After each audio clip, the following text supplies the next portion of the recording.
سبحان اللہ. ابراہیم علیہ السلام پر تکلیفیں بہت آئی.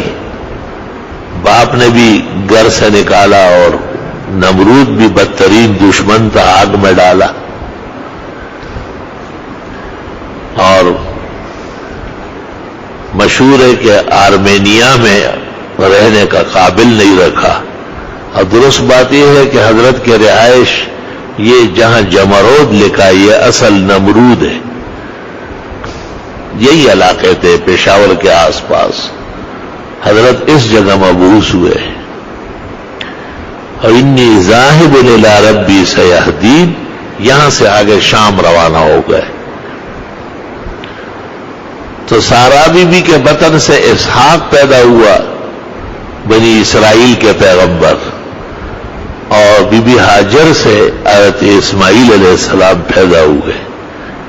لیکن دونوں میں 40 سال کی مسافت ہے. اسماعیل علیہ السلام 40 سال بڑے اور حضرت اسحاق 40 سال چھوٹے.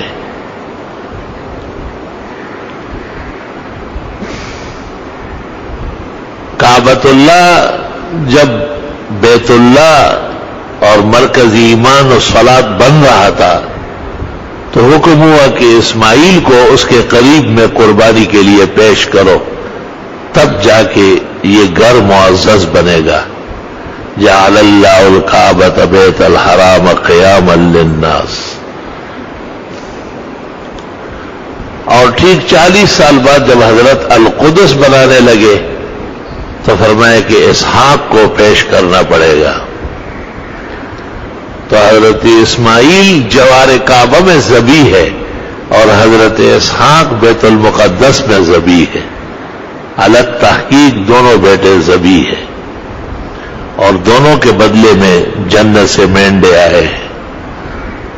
اور بہت دیر تک بطور تبرک اور یادگار کے ان مینڈوں کے سینگ کعبہ اور بیت المقدس کے سامنے لٹکے رہے.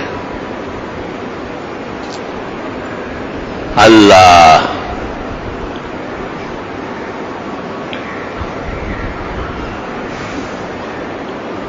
بیت المقدس وہاں حضرت اخیر میں گئے ہیں، اس لیے وفات بھی اس جگہ ہوئی.